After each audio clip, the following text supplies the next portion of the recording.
સ્કંદ પુરાણની કથાને આગળ વધારીએ. ભાગ 95. ભગવાન વામન રૂપે પ્રગટ થઈને બલિ પાસે 3 પગ ભૂમિ માગવી અને વામન કુંડનો મહિમા. સનતકુમારજી કહે છે કે હે બ્રહ્માંડ, બ્રહ્માજીના ઉપદેશ અનુસાર આ સ્તોત્ર દ્વારા ભગવાનની સ્તુતિમાં જોડાયેલા દેવતાઓ પર પ્રસન્ન થઈને વરદાયક ભગવાન વિષ્ણુએ તેમને પ્રત્યક્ષ દર્શન આપીને કહ્યું કે દેવતાઓ, મારી પાસે મનવાંછિત વરદાન માગો. દેવતા બોલ્યા કે હે વિષ્ણુ, અમારી પ્રાર્થના છે કે તમે અદિતિના ગર્ભથી ઉત્પન્ન થઈને ઇન્દ્રના નાના ભાઈ થાઓ. દેવતાઓએ આ પ્રમાણે પ્રાર્થના કરવાથી તથાસ્તુ કહી ભગવાન વિષ્ણુ ત્યાં જ અંતર્ધ્યાન થઈ ગયા. ત્યાર પછી થોડા સમય પછી ભગવાન વિષ્ણુ અદિતિના પુત્ર થઈ પ્રગટ થયા. તેઓ જોવામાં વામન અત્યંત લઘુ હોવાના કારણે વામન કહેવાય. હે વ્યાસ, બલિ એ 100 અશ્વમેઘ યજ્ઞો દ્વારા ભગવાન યજ્ઞ પુરુષના યજનનો આરંભ કર્યો. કશ્યપને, ઋત્વિગ અને શુક્રાચાર્યને હોતા બનાવીને તે યજ્ઞમાં સ્વયં બ્રહ્માજી બ્રહ્માના આસન પર વિરાજ્યા. મહર્ષિ અત્રિ, અર્ધ્યો અને નારદજી ઉદ્ગાતા હતા. વશિષ્ઠજીએ સભાસદનું સ્થાન લીધું. આ પ્રમાણે ઋત્વિજોની વરણી કરીને રાજાઓમાં શ્રેષ્ઠ બલિએ યજ્ઞની દીક્ષા લીધી. જ્યારે યજ્ઞ પ્રારંભ થયો ત્યારે પવિત્ર મુસ્કાનવાળા વામનજી ત્યાં આવ્યા. તેઓ વેદોના પારંગત વિદ્વાન હતા અને પોતાના મુખેથી 4 વેદોના મંત્રોનું ઉચ્ચારણ કરી રહ્યા હતા. તે સમયે દ્વારપાલ રાજા બલિને આવીને કહ્યું કે હે મહારાજ, એક શ્રેષ્ઠ બ્રાહ્મણ કે જે બહુ નાના કદના છે દરવાજા પર ઊભા છે. આ સાંભળીને મહારાજ બલિ એકદમ ઊભા થઈને અર્ધ્ય લઈને સભાસદોની સાથે તે સ્થાન પર ગયા. ત્યાં સમસ્ત લોકોનું સર્જન કરનારા ભગવાન વામનની યથાયોગ્ય પૂજા કરીને તેઓ તેમને સભા મંડપમાં લઈ આવ્યા અને બેસવા માટે આસન આપીને રાજાએ પૂછ્યું કે બ્રહ્મણ, તમે ક્યાંથી આવ્યા છો? હું તમને કઈ અભિષ્ટ વસ્તુ આપું? વામનજી બોલ્યા કે રાજાધિરાજા સંપૂર્ણ સૃષ્ટિ બ્રહ્માજીની બનાવેલી છે. હું તેમના લોકમાંથી તમારો યજ્ઞ જોવા અને તમારી પાસે કંઈક માગવા માટે આવ્યો છું. રાજા બલિએ પૂછ્યું કે દ્વિજ શ્રેષ્ઠ, તમારી અભિષ્ટ વસ્તુ શું છે તે જણાવો, હું તે તમને હમણાં જ આપું છું. વામનજી બોલ્યા, મહારાજ, જો તમને યોગ્ય લાગે તો મારા રહેવા માટે 3 પગ ભૂમિ આપું. રાજા બલિએ કહ્યું કે બ્રહ્મણ, તમે આ શું માગ્યું? આ તો બહુ અલ્પ છે. વિવિધ પ્રકારના રત્ન, હાથી, ઘોડા, રથ, ભૂમિ, દાસ, દાસી, સ્ત્રી અને ધન વગેરે વસ્તુઓ પણ જેટલી જોઈએ તે માગી લો. વામનજી બોલ્યા કે રાજન, મારે બીજી કોઈ વસ્તુની જરૂર નથી. જો તમારી શ્રદ્ધા હોય તો મને માત્ર 3 ડગલા પૃથ્વી જ આપો. માનદ, તમે તમારા નિવાસ માટે આ 3 પગ ભૂમિ લઈ લો. આમ કહીને રાજર્ષિ બલિએ તેમને સંકલ્પ કરીને ભૂમિ આપી દીધી. વ્યાસ, જો કે આચાર્ય શુક્રાચાર્ય તે સમયે બલિને રોક્યા છતાં દેવ ભાગ્યથી પ્રેરિત થઈને બલિએ ભૂમિનું દાન કરી દીધું. સંકલ્પનું જળ હાથમાં આપતા જ હરિએ તત્કાળ વિરાટ રૂપ ધારણ કરી સમગ્ર બ્રહ્માંડને માપી લીધું. પર્વત, વન અને જંગલો સહિત આ પૃથ્વી તથા બીજા લોક બધા ભગવાનના અઢી પગલામાં આવી ગયા. તે સમયે બાકીના અડધા પગની પૂર્તિ માટે બલિએ પોતાનું શરીર પણ ભગવાનને સમર્પિત કરી દીધું. આ પ્રમાણે સમસ્ત અસુરોને જીતી અને ઇન્દ્રને રાજ્ય આપીને વામનજી કુમુદતીપુરીમાં ગયા. ત્યાં રુદ્ધિ સિદ્ધિ આપનારા પુણ્યમય પ્રદેશમાં પોતાને માટે એક તીર્થનું નિર્માણ કરી તેમણે ત્યાં જ નિવાસ કર્યો. વામનજીએ જે તીર્થનું નિર્માણ કર્યું તેને વામનકુંડ કહે છે. ભાદ્રપદ શુક્લ પક્ષમાં શ્રવણ નક્ષત્રયુક્ત દ્વાદશી તિથિ વામન દ્વાદશી કહેવાય છે. તે કરોડો હત્યાઓનું પાપ નષ્ટ કરનારી છે. જે મનુષ્ય એકાદશી તિથિ અહીં ઉપવાસ કરીને રાત્રે જાગરણ કરી દ્વાદશીએ મોટા મોટા દાન આપે છે તેઓ બ્રહ્મભાવને પ્રાપ્ત થાય છે. તેમના માટે 3 લોકમાં કોઈ વસ્તુ દુર્લભ નથી. ત્યાર પછી આવે છે ભૈરવ તીર્થ અને નાગ તીર્થનો મહિમા. સનતકુમારજી કહે છે કે હે મુનિવર, પૂર્વકાળમાં કાલચક્રી દ્વારા કેટલીક કૃત્યાઓ પ્રગટ થઈ ગઈ હતી જેઓ યોગિનીઓના નામે પ્રસિદ્ધ હતી. તે યોગિનીઓમાં કાલી નામે પ્રસિદ્ધ એક યોગિની હતી જે બહુ ઉમદા સ્વભાવની હતી. તેણે ભૈરવજીનું સદા પોતાના પુત્રની જેમ પાલન કર્યું હતું. ભૈરવે તે ક્ષેત્રના સમસ્ત દોષ અને ઉત્પાતો સમાપ્ત કરી દીધા. મહામારી, પૂતના, કૃત્યા, શકુની, રેવતી, ખલા, કોટરી, તામસી અને માયા આ 9 માતૃકાઓ છે. આ બધી જ દુષ્ટ, દોષની પ્રાપ્તિ કરાવનારી, દુષ્ટ સ્વભાવની તથા સમસ્ત પ્રાણીઓ માટે ભયંકર છે. સમસ્ત કામનાઓને, વરદાનોને સિદ્ધ કરનારા ધર્માત્મા ભૈરવે આ બધી માતૃકાઓને વશમાં કરી લીધી. ભૈરવજી શિપ્રા નદીના ઉત્તર તટે સદા સ્થિર રહે. અષાઢ માસના શુક્લ પક્ષમાં રવિવારના દિવસે અષ્ટમી, નવમી અથવા વિશેષ કરીને ચતુર્દશી તિથિનો યોગ જોઈને જે મનુષ્ય એકાગ્રતાથી તથા સ્થિર ચિત્તે તેમની પૂજા કરે છે તેઓ પરમ કલ્યાણના ભાગી થાય છે. જેમના નેત્ર નિર્મળ કમળ જેવા સુંદર છે તેમણે મસ્તક પર ચંદ્રમાનો મનોહર મુગટ ધારણ કરી રાખ્યો છે જે સર્વ ગુણોથી શ્રેષ્ઠ છે, સર્વના સંતાપનું નિવારણ કરે છે તથા ડાકીણીઓના નાશમાં હેતુ છે. હે મન, મનુષ્યોના માટે કલ્યાણ સ્વરૂપ તે ભગવાન ભૂતનાથ ભૈરવનું જ ભજન કરે છે જે સંસાર ભયનું નિવારણ કરનાર દુષ્ટ યોગિનીઓ માટે ભયંકર અને સમસ્ત દેવતાઓના સ્વામી છે. સુંદર ચંદ્રમા અને સૂર્ય જેમના નેત્ર છે, જેમણે પોતાના મસ્તક પર મુગટ અને ગળામાં મોતીઓની માળા ધારણ કરેલી છે તથા જે મનુષ્ય માત્રના માટે કલ્યાણ સ્વરૂપ છે તે વિશાળકાય ભગવાન ભૂતનાથ ભૈરવનું છે. મન, તું ભજન કર.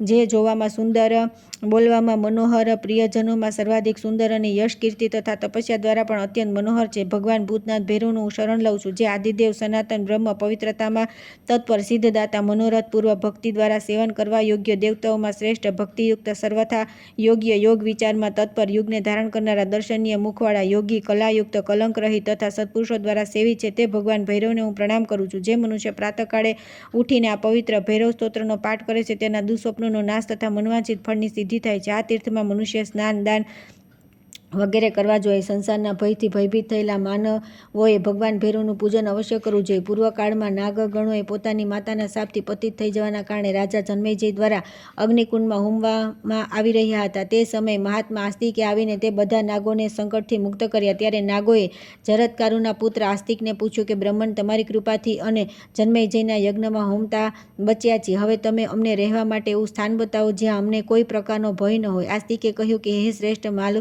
માતુલગણ મનોહર મહાકાલ વનમાં જે કુશસ્થળી નામની પુરી છે તેના દક્ષિણ ભાગમાં એક સનાતન તીર્થ છે. તે જ નાગોનું સ્થાન છે. ત્યાં ભગવાન શંકરનો નિત્ય નિવાસ છે.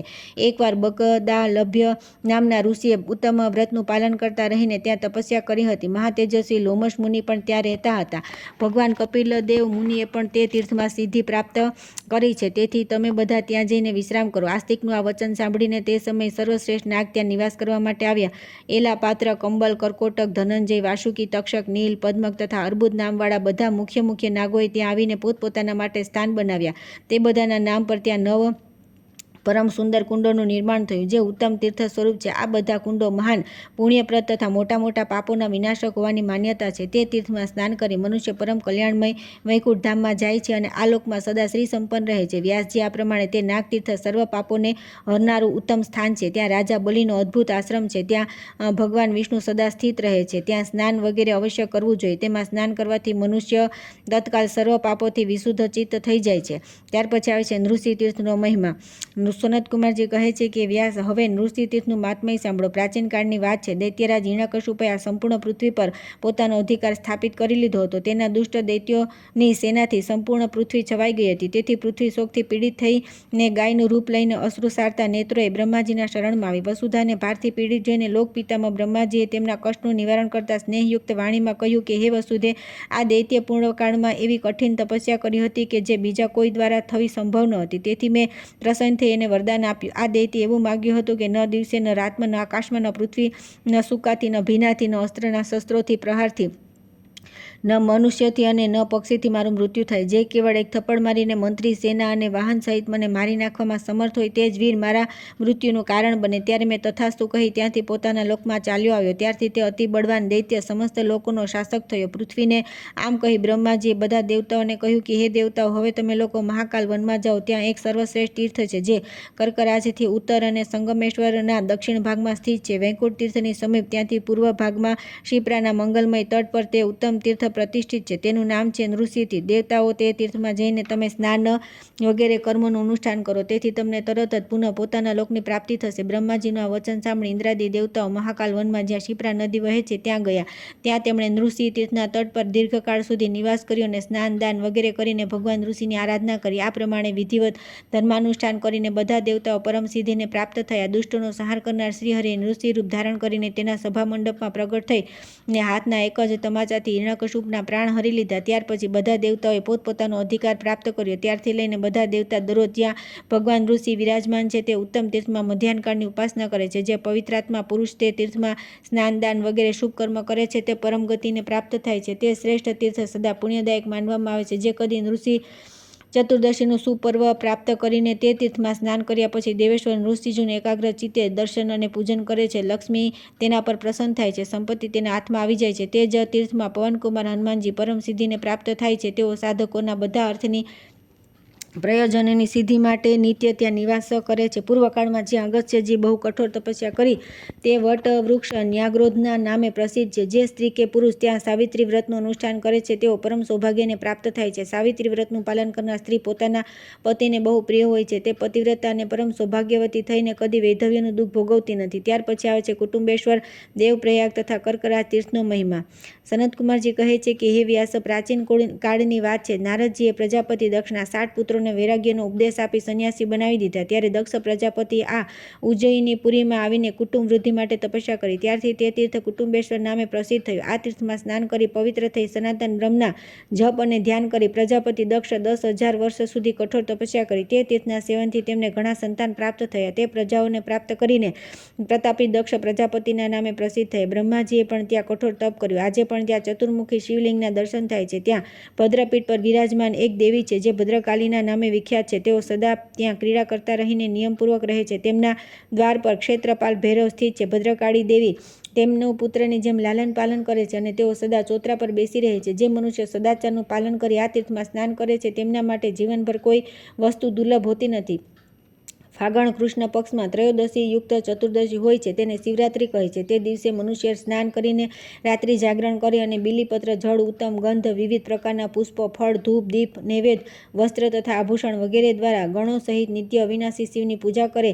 જે આ પ્રમાણે કરે છે તેનું તમામ પાપ નષ્ટ થઈ જાય છે અને તે મનુષ્ય ભગવાન શિવના લોકમાં પ્રતિષ્ઠિત થાય છે. હે વ્યાસજી, દેવપ્રયાગ નામનું તીર્થ સર્વ પાપોનું નાશ કરનારું છે. તે શિપ્રા નદીના પૂર્વ ભાગમાં પ્રતિષ્ઠિત છે. તે તીર્થમાં સ્નાન કરી જે સુરેશ્વર દેવ માધવના દર્શન કરે છે તેને દેવ માધવજી મનોવાંછિત ફળ પ્રદાન કરે છે. જ્યેષ્ઠ માસમાં શુક્લ પક્ષ દસમીને બુધવાર અને હસ્ત નક્ષત્રનો યોગ હોય તો ગંગાજીના જળનું પરમ પવિત્ર પર્વ દશહરા હોય છે. તે દિવસે ગંગાજી શિપ્રામાં સ્નાન કરી મનુષ્ય સર્વ તીર્થોમાં સ્નાન કર્યાનું ફળ પ્રાપ્ત કરે છે. બ્રહ્માજી માર્કંડેયજીને કહે છે કે હે વત્સ, પૃથ્વી પર જે અનુપમ શિપ્રા નદી છે તેના તટ પર કર્કરાજ નામે એક પ્રસિદ્ધ તીર્થ છે જેના માત્ર દર્શન કરવાથી મનુષ્ય પાપ રહિત થઈ જાય છે અને તેના મનના બધા વિકારો દૂર થઈ જાય છે.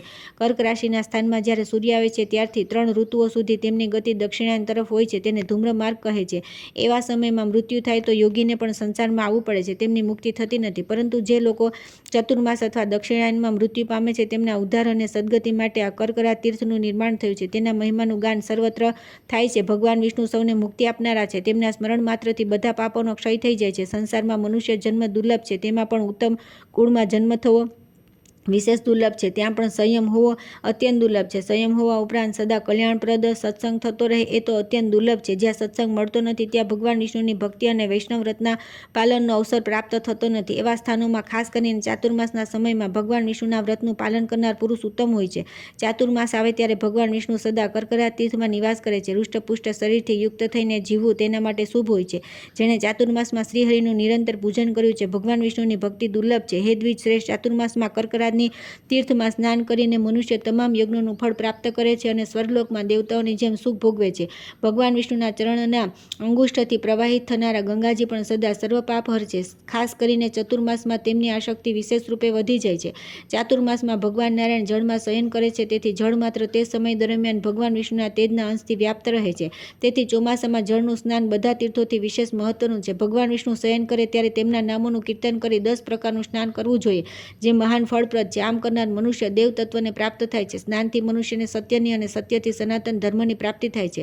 પછી ધર્મથી મોક્ષ પ્રાપ્ત કરી તેને કદી દુઃખ ભોગવવું પડતું નથી. ભગવાન વિષ્ણુ સ્નાન કરેલા મનુષ્ય શરીરનો આશ્રય લઈને સ્થિત રહે છે અને સમસ્ત કાર્યકલાપોમાં પૂર્ણ ફળ આપે છે. તમામ કર્મોમાં સૂર્યનારાયણના દર્શનથી શુદ્ધિનું વિધાન કરવામાં આવ્યું છે. પરંતુ ચાતુર્માસમાં વિશેષતઃ જળની શુદ્ધિ થાય છે. જે શરીરથી આસક્ત છે તે ભસ્મ દ્વારા સ્નાન કરવાથી શુદ્ધ થઈ જાય છે. મંત્ર સ્નાનથી અથવા ભગવાન વિષ્ણુના ચરણોદકના સ્પર્શરૂપી સ્નાનથી પણ મનુષ્યની શુદ્ધિ થાય છે. ભગવાન વિષ્ણુની આગળ સ્નાન કરવું ઉત્તમ છે. સમસ્ત ક્ષેત્રો, તીર્થો અને નદીઓમાં ખાસ કરીને શિપ્રા નદીના જળમાં અને ત્યાં પણ સર્વશ્રેષ્ઠ કર્કરાજ તીર્થમાં જે મનુષ્ય સ્નાન કરે છે તે વિષ્ણુધામમાં જાય છે. ચાતુર્માસમાં ભગવાન વિષ્ણુના શયન કર્યા પછી જ્યાં સુધી બોધિની એકાદશી આવતી નથી ત્યાં સુધી કર્કરાજ તીર્થમાં જ મુક્તિ હોય છે. ચોમાસામાં ભગવાન વિષ્ણુ શયનકાળમાં પણ જો મનુષ્ય ત્યાં શરીર છૂટી જાય તો તેને યમલોકમાં નિવાસ થતો નથી. ત્યાર પછી આવે છે અવંતી ક્ષેત્રના મહત્વપૂર્ણ તીર્થ દેવતા, ત્યાંની યાત્રાનો ક્રમ તથા મહાત્મ્યનું વર્ણન. સનતકુમારજી કહે છે કે એકવાર પાર્વતીજીએ ભગવાન શિવને કહ્યું કે મહેશ્વર, આ ક્ષેત્રના પ્રભાવનું વર્ણન કરો. મહાદેવજી બોલ્યા કે દેવી, અવંતી ક્ષેત્રમાં પરમ પુણ્યમય શિપ્રા નદી, દિવ્ય નવ નદી, નીલગંગા તથા ગંધવતી આ ચારે મારી પ્રિય નદીઓ છે. અહીં 84 લિંગોના રૂપમાં તેટલા જ શિવ નિવાસ કરે છે. 8 ભૈરવ છે, 11 રુદ્ર છે, 12 આદિત્ય અને 6 ગણેશ છે તથા દેવીઓની સંખ્યા 24 છે. ભદ્રે, અહીં વિષ્ણુ અને બ્રહ્મા વગેરે બધા દેવતા નિવાસ કરે છે. તે 1 યોજનનું ક્ષેત્ર દેવમંડળથી વ્યાપ્ત છે. અહીં 10 વિષ્ણુ પ્રસિદ્ધ છે. તેમના નામ સાંભળો: વાસુદેવ, અનંત, બલરામ, જનાર્દન, નારાયણ, ઋષિકેશ, વરાહ, ધરણીધર, વામનધારી વિષ્ણુ, તથા લક્ષ્મીજીના આશ્રય એવા ભગવાન શેષશાહી આ 10 વિષ્ણુ સર્વ પાપોનું અપહરણ કરનારા છે.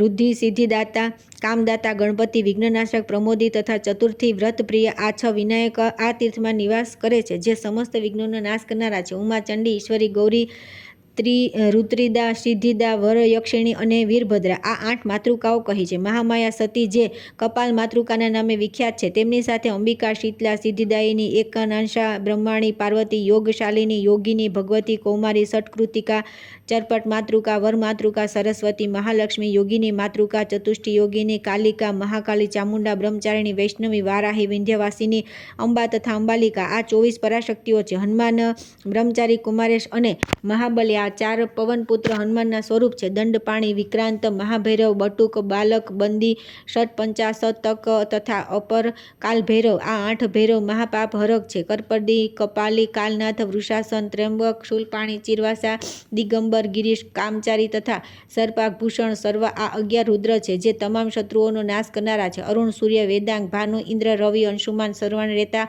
અહકર્તા, મિત્ર, વિષ્ણુ અને સનાતન આ 12 આદિત્ય સર્વ રોગોનો નાશ કરનારા છે. આ પુરીના 4 દ્વારપાલ છે, જે મહાત્મા પુરુષો જાણે છે. પૂર્વ દ્વાર પર પિંગલેશ્વર, દક્ષિણ દ્વાર પર કાયાવરોહણેશ્વર, પશ્ચિમ દ્વાર પર બિલકેશ્વર તથા ઉત્તર દ્વાર પર ઉત્તરેશ્વર વિદ્યમાન છે. આ બધા સિવાય બીજા ઘણા શિવલિંગ મનોહર મહાકાલ વનમાં છે, જે સૌને પવિત્ર કરનારા છે. હે વ્યાસ, જોકે મહાકાલ વનમાં શિવલિંગોની કોઈ સંખ્યા નથી, અર્થાત ત્યાં અસંખ્ય શિવલિંગ છે, તો પણ મેં અહીં મુખ્ય લિંગોનું દિગ્દર્શન કરવા માત્ર કરાવ્યું છે. જે દેવતાનું જે તીર્થ છે તે તેના નામથી પ્રસિદ્ધ છે, તે બધામાં સ્નાન અને દાન કરીને મનુષ્ય તો તીર્થના ફળને પ્રાપ્ત કરે છે. જે લોકો આ તીર્થમાં સ્નાન કરે છે, તેમના માટે 3 લોકમાં કોઈ પણ વસ્તુ દુર્લભ નથી. પુત્રહીનને પુત્ર અને નિર્ધનને ધન પ્રાપ્ત થાય છે. બ્રાહ્મણ, વિદ્વાન અને ક્ષત્રિય વિજય થાય છે. એટલું જ નહીં, તેની સંતાન પરંપરા કદી ક્ષીણ થતી નથી અને અંતમાં તે ભગવાન શિવના લોકમાં પૂજિત થાય છે. વ્યાસજી બોલ્યા કે હે ભગવાન, હું તમારી પાસે ફરી એ જાણવા ઈચ્છું છું કે સુંદર મહાકાલ વનમાં અવંતી ક્ષેત્રની અંદર કેટલા તીર્થ વિદ્યમાન છે. સનતકુમારજીએ કહ્યું કે હે દ્વિજશ્રેષ્ઠ, આ વિશે બુદ્ધિમાન નારદજી તથા ભગવાન ઉમા મહેશ્વરનો જે સંવાદ થયો તે કહું છું. નારદજીએ ભગવાન શંકરજીને પૂછ્યું કે પ્રભુ, મહાકાલ વનમાં ક્યાં ક્યાં તીર્થ છે? ત્યારે ઉમા સહિત મહાદેવજી બોલ્યા કે હે મુનિશ્રેષ્ઠ, ઉત્તમ મહાકાલ વનમાં જે તીર્થ છે તેમનું વર્ણન કરું છું, સાંભળો. પૃથ્વી પર પુષ્કર વગેરે જે પણ તીર્થ છે તે બધા ઉત્તમ મહાકાલ વનમાં વર્તમાન છે. માત્ર રુદ્ર સરોવરમાં અસંખ્ય સહસ્ત્ર કોટી તીર્થ આવીને સ્નાન કરે છે, તેથી તેમનું નામ કોટી તીર્થ છે. હેમંત ઋતુમાં જ્યારે હિમાલય ગિરી હિમની વર્ષા કરે છે, તે સમયે કિન્નરો પિશાચ મોચન તીર્થમાં જોવા મળે છે. હે મુનિવર, હું તીર્થોની ચોક્કસ સંખ્યા તો જાણતો નથી અને કેટલા લિંગ છે તે પણ નથી જાણતો, તો પણ જે મુખ્ય તીર્થ છે તેની વાત કરીશ. હે દ્વિજશ્રેષ્ઠ, એક વર્ષમાં જેટલા દિવસ છે તેટલા દિવસ સુધી દરરોજ અહીં મનુષ્ય નવા પ્રસિદ્ધ તીર્થોનું સ્નાન પ્રાપ્ત કરે છે. એક વર્ષ પૂરું થતાં અવંતીપુરીની યાત્રા સંપન્ન થાય છે. જે વિધિપૂર્વક અવંતીપુરીની યાત્રા સંપન્ન કરી લે છે તે દેવતાઓમાં શ્રેષ્ઠ થાય છે. તેથી મુમુક્ષુ લોકોએ યત્નપૂર્વક અવંતીપુરીની યાત્રા કરવી જોઈએ. વિશેષ તો વૈશાખ માસમાં અવંતીપુરીમાં સ્નાન કરવું જોઈએ. જે વૈશાખ માસમાં અવંતીપુરીમાં જાય છે અને 1 વર્ષ ત્યાં રહીને દરરોજ વિધિપૂર્વક એક તીર્થમાં સ્નાન કરે છે અને યથાશક્તિ દાન આપે છે, તે તીર્થ સેવનના સંપૂર્ણ ફળને પ્રાપ્ત કરે છે. આ લોકમાં સંપૂર્ણ સુખનો ઉપભોગ કરીને અંતમાં શિવલોકમાં પ્રતિષ્ઠિત થાય છે. સનતકુમારજી કહે છે કે હે વ્યાસજી, આ પ્રમાણે પૂર્વકાળમાં ભગવાન શંકરે પરમ બુદ્ધિમાન નારદજી સમક્ષ અવંતીપુરીના મહાત્મ્યનું વર્ણન કર્યું હતું. વ્યાસજી બોલ્યા કે હે બ્રહ્મવેતાઓમાં શ્રેષ્ઠ સનતકુમારજી, હવે તમે મને એવો કોઈ ઉપાય બતાવો જેથી મનુષ્ય થોડા સમયમાં અવંતી તીર્થના સેવનનું પૂરું ફળ પ્રાપ્ત કરી લે તથા સિદ્ધ થઈ શિવલોકમાં જાય. સનતકુમારજીએ કહ્યું કે હે અનગ, મનુષ્ય એકાગ્રચિત્તે મહાકાલ વનમાં જવું અને કોટી તીર્થમાં સ્નાન કરવું. આ પ્રમાણે કરનાર મનુષ્યો ફરી આ સંસારમાં જન્મ થતો નથી. વત્સ, આ ભૂતલ પર શિપ્રા જેવી કોઈ બીજી નદી નથી, જેના દર્શન માત્રથી મુક્તિ થઈ જાય છે. જે વૈશાખ માસમાં પ્રતિદિન ભગવાન પુરુષોત્તમનું પૂજન કરે છે, તે મોચન તીર્થમાં એકવાર તર્પણ કરવા માત્રથી મુક્ત થઈ જાય છે. જે અવંતીપુરીમાં અંગપાત નામના ભગવાન વિષ્ણુના દર્શન કરે છે, એમનું આ સંસારમાં પુનરાગમન થતું નથી. જે સંપૂર્ણ તીર્થોના ફળની ઈચ્છા રાખનારા હોય તે પવિત્ર થઈને મન ઇન્દ્રિયોને સંયમમાં રાખી તીર્થ સ્નાનનું વ્રત ગ્રહણ કરે અને 28 તીર્થોમાં સ્નાન કરે. કાર્તિક, માઘ, અષાઢ અને ખાસ કરી વૈશાખ માસમાં કોઈ પણ દિવસે આ પુરીમાં આવીને તીર્થ સ્નાન કરવું જોઈએ. આ પ્રમાણે કરનાર મનુષ્ય બધા તીર્થોના ફળ મેળવીને શિવલોકમાં પ્રતિષ્ઠિત થાય છે. શિપ્રા નદીના તટ પર જે મુખ્ય પુણ્ય તીર્થ છે તેમનું વર્ણન કરું છું, સાંભળો. પાપ પીડિત મનુષ્ય વિષ્ણુનું સ્મરણ કરતો રહીને સ્નાતક બ્રહ્મચારીઓને પાલન કરવા યોગ્ય બધા નિયમો ગ્રહણ કરે છે. પછી રુદ્ર સરોવરમાં સ્નાન કરી શ્રાદ્ધ તર્પણ વગેરે કરે. ત્યાર પછી કર્કરાજ નામના તીર્થ સ્વરૂપ તળાવમાં જઈને તેમાં સ્નાન કરી ઘીના પાત્રનું દાન કરે, ત્યાર પછી જે પરમ ઉત્તમ ઋષિ તીર્થ છે તેમાં સ્નાન કરે અને કાળા મૃગચર્મનું દાન કરે, ત્યાંથી શિપ્રા અને નીલગંગાના સંગમ પર જવું, તેમાં સ્નાન કરીને પવિત્ર થઈ સંગમેશ્વર શિવના દર્શન કરી બ્રાહ્મણોને વિવિધ વસ્તુઓનું દાન આપે, ત્યાંથી વ્રતિએ પિશાચ મોચન તીર્થની યાત્રા કરી, ત્યાં સ્નાન કરીને દૈનિક કૃત્ય કરવા અને ત્યાર પછી વિદ્વાન બ્રાહ્મણને વાછડા સહિત ગાય દાનમાં આપવી, તે તીર્થમાં બધા પ્રકારના મહાદાન કરવા જોઈએ. ત્યાર પછી પિશાચેશ્વર શિવના દર્શન કરી મનુષ્ય સર્વ પાપોથી મુક્ત થઈ જાય છે. ત્યાર પછી વ્રતિ નિયમપરાયણ પુરુષે ગંધર્વ તીર્થની યાત્રા કરી અને તેમાં સ્નાન કરીને એકાગ્રચિત્તે પિતૃઓનું શ્રાદ્ધ કરવું, પછી ષષ્ઠી જલ પૈશ્વર દેવની વિધિવત પૂજા કરી બ્રાહ્મણોને ગૃહદાન વગેરે કરવું, ત્યારથી કેદાર નામના ઉત્તમ તીર્થમાં જવું અને તેમાં સ્નાન કરી બ્રાહ્મણોને દાન આપવું, તે તીર્થમાં કામડી મૃગચર્મ અને વસ્ત્રનું પણ દાન કરવું જોઈએ. આ પ્રમાણે કરવાથી મનુષ્ય બધા પાપોથી શુદ્ધ થઈ શિવલોકમાં પ્રતિષ્ઠિત થાય છે. ચક્ર તીર્થમાં સ્નાન કરી મનુષ્ય ભગવાન ચક્રપાણીનું પૂજન કરવું, આમ કરવાથી તે વિષ્ણુલોકમાં પૂજિત થાય છે. સોમ તીર્થમાં સ્નાન કરી સોમેશ્વર શિવના દર્શન કરવાથી મનુષ્ય શરીર નિર્મળ થઈ જાય છે, તેને કોઢ વગેરેનો રોગ પરેશાન કરતો નથી. ત્યાં બ્રાહ્મણને શેરડી અને ગાયનું દાન આપવું જોઈએ. ત્યાર પછી વ્રતિ સ્નાન માટે દેવપ્રયાગ તીર્થમાં જાય અને ત્યાં સ્નાન કરી દેવ માધવજીની પૂજા કરે, પછી વિધિપૂર્વક બ્રાહ્મણને ગોળમાં બનાવેલ ગાય દાનમાં આપવી.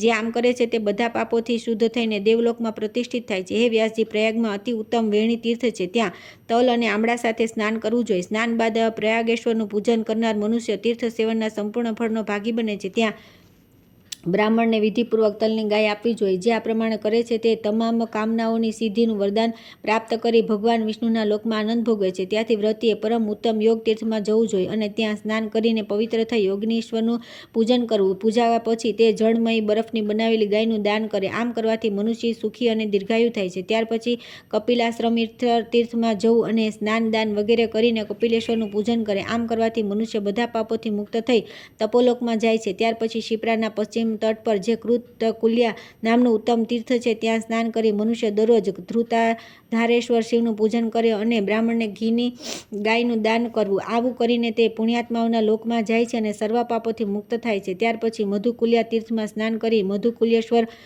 શિવનું પૂજન કરવું અને મધુ તથા ઇક્ષુધેનુનું દાન કરવું. તેનાથી આગળ સર્વ તીર્થોનું ફળ પ્રદાન કરનારું ઉસર નામનું તીર્થ છે, તેમાં સ્નાન કરી મનુષ્ય ઉસરેશ્વર મહાદેવના દર્શન કરવા, તે તીર્થમાં ફળ મૂળ વગેરેનું દાન કરવું જોઈએ. તેનાથી ઉત્તમ મોક્ષની પ્રાપ્તિ થાય છે. જ્યાં નારાદિત્ય સ્થિત છે તે પણ ઉત્તમ તીર્થ છે. ત્યાં સ્નાન કર્યા પછી મનુષ્ય ક્ષેત્રાદિત્યેશ્વરના દર્શન કરવા જોઈએ. દર્શન પછી રથનું દાન કરવાથી ભગવાન નરના લોકમાં જાય છે. ભગવાન કેશવાર્ક ત્યાંના પ્રધાન દેવતા છે, તેમના તીર્થને શ્રેષ્ઠ બતાવ્યું છે. ત્યાં સ્નાન અને કેશવાદિત્યનું પૂજન કરવું જોઈએ. તે તીર્થમાં વિવિધ પ્રકારના અન્નદાનનું વિધાન છે. ત્યાં સ્નાન કરીને પવિત્ર થઈને મનુષ્ય એકાગ્રચિત્તે પાપનાશિની ભગવતી એકાનશાનું પૂજન કરવું. ત્યાર પછી દશાશ્વેર મેઘેશ્વર શિવની આરાધના કરવી. આ પ્રમાણે કરનાર મનુષ્ય સર્વ પાપોથી શુદ્ધચિત્ત થઈને સ્વર્ગલોકમાં પ્રતિષ્ઠિત થાય છે. ત્યાં જે પૃથ્વીના પુત્ર અંગારક દેવ છે તેમનું ઉત્તમ તીર્થ સર્વ તીર્થોનું ફળ પ્રદાન કરનારું છે. તે તીર્થમાં સ્નાન કરી મનુષ્ય મંગલેશ્વરનું પૂજન કરવું જોઈએ. જ્યાં ગંગા